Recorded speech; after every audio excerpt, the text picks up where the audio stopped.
Znotraj Slovenske vojske imamo poleg športa tudi vojaško kondicijsko vadbo, ki vsebuje 5 elementov, in sicer pohod, borilne veščine, pehotne ovire, funkcionalno vadbo in pa vojaško plavanje. To je tisto, kar so danes pripadniki TVSU izvajali tu na Igu. Kaj je element tega bojnega plavanja? Vemo, da od leta 2015 pomagamo pri varovanju slovenske meje in ta meja je en delček tudi ob reki. Imamo Kolpo, imamo Sočo, imamo Krko in pri nalogah se lahko naredi, da bi pripadnik slovenske vojske padel v to vodo.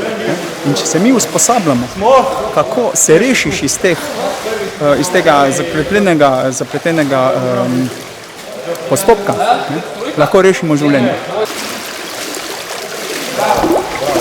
Sem nekaj izkušnja, pa določene stvari se naučiš in izkusiš, ki sicer nikjer druge ne bi.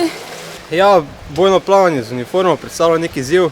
Uniforma se na tebe lepi, hlačnice se napolnijo z vodo, še imaš potem to dodatno kilažo, ki te vleče. So začeli plavanje z kopalkami, da smo sploh videli, kako imajo predznanje. Potem je postopno druga vaja bila sestavljena iz plavanja najprej v bojni uniformi hlače in potem so dodali še srajce. Tretja vaja je bila dodana še, otežena še z obutimi škornami.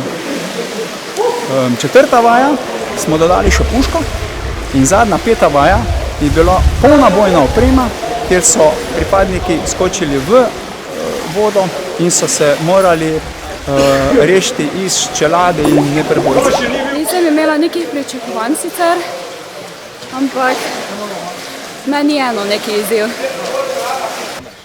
Dodatno težilni faktor je tudi plavanje s puško, ker mora biti puška oziroma cev nad vodo.